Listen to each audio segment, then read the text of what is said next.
నమస్తే. నేను మీ కుప్ప పద్మిని. ఇన్నాళ్ళు మీ సపోర్ట్‌ని నాకందిస్తూ, మీ ప్రేమని నాకందిస్తున్న ప్రతి ఒక్కరికి కృతజ్ఞతలు. ఇప్పుడు చూడబోతున్న ఈ వీడియో కూడా ఖచ్చితంగా మీకు ఉపయోగపడుతుంది.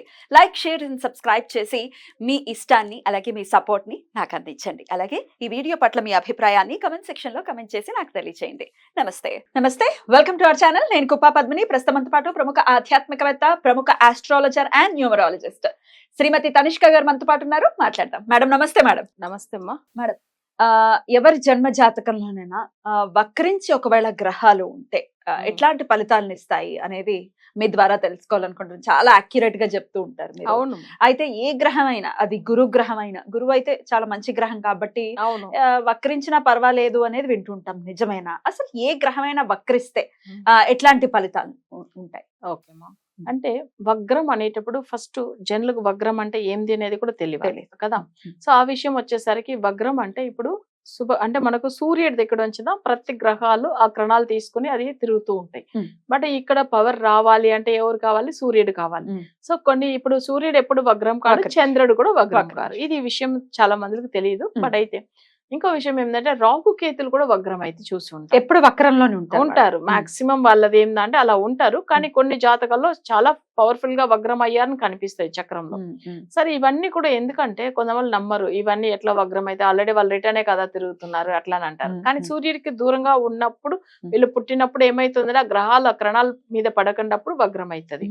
ఇప్పుడు గురు గ్రహం అనుకోండి. గురు అంటే జనరల్ గా వచ్చి శుభగ్రహం, శుభగ్రహం. ఆయన వచ్చి మంచిగా ఉండి ఆయన దశ కేంద్రంలో ఉన్నప్పుడు ఆయన దశ జరుగుతుంది, చాలా బాగుంది అట్లా అని చాలా మందిలో అనుకుంటారు. ఇప్పుడు నా దశ బాగుందండి, నేను పంతుల దగ్గర చూపించాను, లేదా బయట వాళ్ళ దగ్గర నేను చూపించాను, ఒక జ్యోతిష్యం చెప్పే వాళ్ళ దగ్గర వెళ్ళాము చూపించుకున్నాము అని అంటారు కామన్ గా. బట్ ఎవరైనా కానీ మేము జాతకం చెక్ చేసుకున్నాము, పంతులనే కాదు కామన్ గా అందరి దగ్గర చెక్ చేసుకున్నాము. సో బట్ అయితే బాగుంది అని చెప్పారు. కానీ మీరు ఒక్కటే మేడం నాకు ఇట్లా ప్రాబ్లం ఉంది అని చెప్తున్నారు, అయితే కానీ మీరు చెప్పిందే నిజమని అంటారు. అసలు ఎందుకంటే జాతకం డైరెక్ట్ మనం చూసేటప్పుడు గ్రహాలు కేంద్రంలో ఉన్నప్పుడు బాగుంటుంది అని అనిపిస్తుంది. కానీ ఆయన వగ్రం అయ్యాడా లేదా అని చెక్ చేయాలి. అసలు వగ్రం అయి ఉన్న గ్రహం, ఇప్పుడు నిన్న కూడా ఒక మేడం మాట్లాడారు వాళ్ళ బాబు గురించి తెలుసుకోవాలని. సో ఆ బాబు చక్రం చూడండి, అసలు యాక్చువల్ గా తనకేందంటే మేష లగ్నము. బట్ ఆయన జాతక పరంగా ఎలా అయిపోయిందంటే లగ్నంలో గురువు ఉన్నాడు, బట్ వగ్రం అయి ఉన్నాడు. మేష లగ్నానికి యోగకారకుడు గురువు కూడా. అంటే జనరల్ గా గురువు వచ్చి 9th 12th లాడైతాడు, కానీ కేంద్రంలో ఉన్నప్పుడు చాలా మంచి చేస్తాడు. కానీ గురు ఏమయ్యాడంటే వగ్రం అయిపోయాడు. సో ఆ గురు వగ్రం అయిన దాని వల్ల వాళ్ళకి ఏమైందంటే అసలు వాళ్ళ మైండ్ సరిగా పనిచేయలేదు. అంటే వాళ్ళకు ఒక స్టడీ మీద ఇంట్రెస్ట్ లేకుండా పోవడము, అవి కాకుండా ఏంటంటే ఫ్యామిలీ మీద అస్సలు అఫెక్షన్ లేకుండా పోవడము, తర్వాత అంతా చాలా టోటల్ గా. ఇంకొకటి ఏంటంటే ఎక్కువ డిప్రెషన్ కి వెళ్ళిపోయాడు ఆయన. సో దీనికి ఏంది రెండు రీజన్. ఒకటి గురు దశ జరుగుతుంది, గురు ఆల్రెడీ వగ్రమై లగ్నంలో ఉన్నాడు. లగ్నం అంటే బ్రెయిన్ సంబంధించింది, అక్కడ ప్రాబ్లమ్స్ వస్తుంది. అంటే అంత ఆలోచనలు అంతా నెగిటివ్ గా ఉంటుంది తనకి. సో అది ఒకటి. నెక్స్ట్ ఆ గురు వగ్రం అయి ఉండి ఆ దశ జరుగుతున్నప్పుడు ఆల్రెడీ గురు దశలో సూర్యుడు శుక్రుడు శత్రువులు అవుతారు.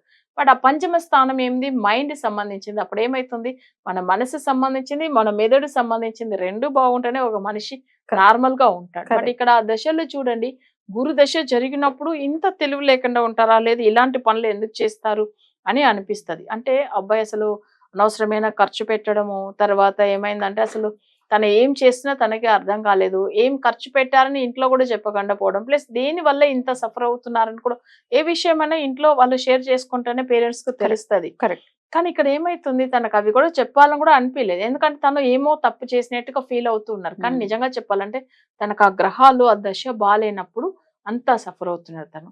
అంటే ఇందులో చూడండి, ఒక గ్రహం వగ్రమై ఉన్నప్పుడు దాంతో మాంది అయిన శని కూడా లగ్నానికి వచ్చేసింది. ఇంకా సమస్యలు ఎంత ఉంటుంది చూడండి వాళ్ళకు. సో అట్లా ఉన్నప్పుడు జాతకంలో మనం ఇవన్నీ, వాళ్ళు కూడా ఎన్నో పూజలు చేశారంట, ఎన్నో చేసాము, ఎక్కడెక్కడో తిరిగాము, కానీ పని చేయలేదు. ఎందుకు పని చేయలేదు అంటే ఒకటి వగ్ర గ్రహాలకు, తర్వాత మాంది గ్రహం. సో మాంది లగ్నంలోనే ఉన్నాడు. ఈ గ్రహాలు ఉన్నప్పుడు ఏమైతుందంటే వాళ్ళకి అస్సలు పని చేయదు. ఇప్పుడు గ్రహాలు చూడండి, వగ్రమైన గ్రహాలు అంటే బుధుడు కానీ, గురువు కానీ, లేకపోతే శని కానీ, కుజుడు కానీ, ఇవన్నీ వగ్రం అవుతుంది. సో అప్పుడు వగ్రం అయినప్పుడు వాళ్ళకి చూసారంటే నార్మల్ గా వాళ్ళకి ఇప్పుడు 7th లో కుజుడు ఉంటే అసలు మంచోడు కాదని చెప్తాం. బట్ వగ్రమైన కుజుడు ఉంటే ఆ దశ ఉంటే ఇంకా సమస్య ఎక్కువైపోతుంది. అప్పుడే వాళ్ళకి కుజదోషం ఉందని, అంటే కుజ దశ జరుగుతుందని రెమెడీ ఫాలో అవుతారు. కానీ ఫలితం ఉండదు. సో ఇప్పుడు ఈ విషయం మనం చెప్పామనుకోండి, అసలు మీరు ఎన్నో గుడికి వెళ్ళారు, తిరిగారు, పూజలు చేశారంటే అవును అంటారు. కానీ అసలు ఇక్కడ ఎందుకు వాళ్ళకి పరిష్కారం అందట్లేదు అంటే, వగ్రం అంటేనే చాలా పవర్ఫుల్. మాందికి ఈక్వల్ గా ఉండేద్దా వగ్రం కూడా. సో అప్పుడు మాంది గ్రహం అస్సలు దానికి కరెక్ట్ అయిన రెమెడీ చేయకపోతే అసలు అంటే వాళ్ళకి ఆ ఫలితం ఉండదు. ఓకే, మనం ఏం చేస్తాము ఇక్కడ ఈ వగ్రమైన గ్రహాల గురించి జనరల్ గా తమిళనాడులో టెంపుల్ ఉంటుంది, వగ్రకాళి అమ్మని ఒకటి ఉంటుంది అమ్మవారు. ఎక్కడ మేడం టెంపుల్? అది వచ్చి ఏంటంటే మనకు జనరల్ గా తమిళనాడులో విழுப்புరం దగ్గర ఉంటుంది. అంటే విழுப்புరం అంటే మనం అసలు వగ్రకాళి అమ్మన్ టెంపుల్ టైప్ చేస్తేనే ఎట్లా సెర్చ్ చేస్తేనే మనకు దొరుకుతుంది. సో అక్కడ వెళ్ళవచ్చు అనమాట. అక్కడికి అమ్మవారిని దర్శనం మార్పు ఉంటుంది. ఆ అమ్మవారికి ఏంటంటే మధ్యాహ్నం 12 o'clock ఒక ఆరతి ఇస్తారు. ఆ టైమింగ్ లో కూడా వెళ్ళొచ్చు. ఆ టైం చాలా మంచి powerful time. So correct 12 o'clock ఇస్తారనమాట అమ్మవారికి. అవి కాకుండా ఏంటంటే అమావాస్య టైమింగ్ లో చాలా బాగా పూజలు చేస్తారు. సో ఆ వగ్రకాళి అమ్మని టెంపుల్ కి వెళ్ళినా కూడా అక్కడ కూడా ఆ అమ్మని మంచిగా పూజలు చేసుకుంటాం. ఏదైనా కొన్ని విషయాలు మొక్కుని వచ్చి తర్వాత ఫాలో అవుతే ఈ వగ్రమైన గ్రహాల గురించి వగ్ర దోషం నివృత్తి అవుతుంది. అవును, వగ్రం అనేది ఏంటంటే చాలా పవర్ఫుల్ గ్రహం వగ్రం అంటాం. అంటే మనం కూడా చూడండి, అబ్బాయి ఎందుకు ఇలా మాట్లాడుతున్నాడు, ఈయన వగ్రం అయినాడు అట్లా ఒక మాటగా అంటారు చూడండి. కొన్ని దేవతలు కూడా ఉగ్రమైన దేవతలు అంటాం. అంటే వగ్రము ఉగ్రం రెండు ఒకటేలాగా ఉంటుంది. సో బట్ అయితే కానీ మన ఈ వగ్రం అనేటప్పుడు ఆ వగ్రకాళి అమ్మవారికి పూజలు చేయడము మంచిది. అమావాస్య టైమింగ్ లో వెళ్ళి చేసుకోవడం ఇంకా మంచిది. రైట్. సో అది నెట్ లో సెర్చ్ చేస్తే దొరుకుతుంది. తమిళనాడులో ఉంటుంది, వగ్రకాళి అమ్మన్ టెంపుల్ అంటేనే వస్తుంది. ఒకవేళ మీరు రెమెడీస్ ఇవ్వాలంటే ఎట్లాంటి రెమెడీస్ ఇస్తారు? మన ఇచ్చేది వచ్చి వశీకరణ పూజలు.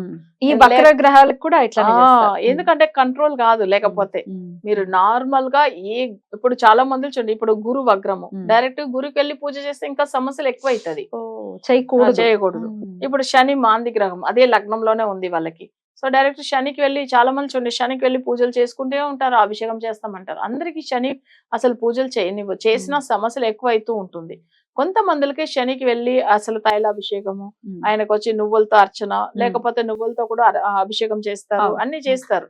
సో ఇవన్నీ కొన్ని జాతకాలకు సెట్ అవుతుంది. కొన్ని జాతకాలకు గురు గ్రహానికి అసలే వెళ్ళవద్దని అంటాను, అది శుభగ్రహమే కానీ వెళ్ళవద్దని చెప్తాను. శని కొంతమందికి సెట్ అవుతుంది పూజ చేయడానికి. అట్లా అంటే వాళ్ళ చక్రాన్ని పెట్టి వగ్రమైన గ్రహాలకు డైరెక్ట్ గా గ్రహాలకు పూజ చేయకూడదు. నెక్స్ట్ మాంది గ్రహానికి చేయకూడదు. సో మాంది గ్రహం సపోజ్ సింహరాశిలో మాంది ఉన్నాడు, సూర్యుడికి పూజలు చేయకూడదు. వాళ్ళు చేస్తే ఇంకా సమస్యలు ఎక్కువ అవుతుంది. అవన్నీ చూపించుకుంటేనే తెలుస్తుంది, ఎలా పడితే అలా చేసేసుకోవడం అస్సలు కరెక్ట్ కాదు. కొంతమంది చూడండి ఇంట్లో పూజలు పెట్టుకుంటానే ఏదో సమస్య వస్తుంది భయపడుతూ ఉంటారు, చేయరు చూడండి వాళ్ళు. సో ఏదన్నా పర్టికులర్ గా ఇప్పుడు ఒకరికి ఏం చేస్తారంటే వినాయక చవితి వస్తుందంటేనే వాళ్ళ ఇంట్లో ఏదో ఒక ఇన్సిడెంట్ జరుగుతుందని ఇట్లా నా క్లయింట్లు కూడా మాట్లాడి ఉన్నారు. భయం వేస్తుంది మేడం, అది ఎందుకో తెలియదు ఆ పర్టికులర్ టైమింగ్. అంటే వాళ్ళకి కేతుకు సంబంధించిన రిలేటెడ్ గా జాతకంలో ఏదో ఉంది. సో ఒట్టిగా అయితే ఆ సమస్య రాదు, సంవత్సరంలో ఇదే ఒక ఇష్యూ వస్తుందని అట్లా చెప్తూ ఉంటారు. అట్లా కూడా జాతకాల్లో వాళ్ళకి అలా ఉంటుంది.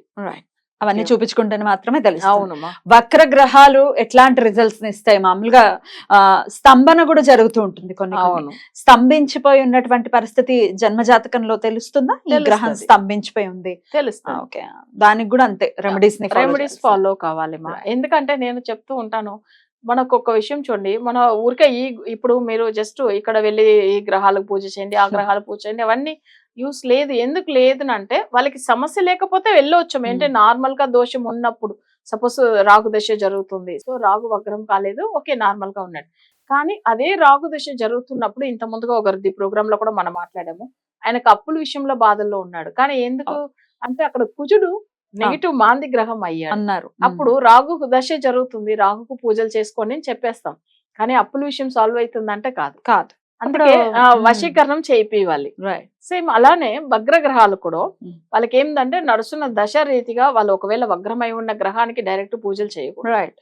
సో అప్పుడు వగ్రానికి సరైన వశీకరణం చేయివ్వాలి. లేకపోతే ఆ టెంపుల్ వెళ్ళి కూడా అక్కడ కూడా ఏంటంటే కొంచెం బాగా పూజలు చేసుకోవాలి. కొంతమంది ఏంటంటే వెళ్ళాము వచ్చాము అలానే కాదు, భక్తిగా మన కొన్ని మొక్కుని తర్వాత ఆ మొక్కుకు సంబంధించింది ఏదైనా చేయాలి అమ్మవారికి, తప్పకుండా రిజల్ట్ ఉంటుంది. రైట్ మేడం, చాలా చక్కగా వివరించారు madam. Thank you so very much. నమస్తే. నమస్తే అమ్మా.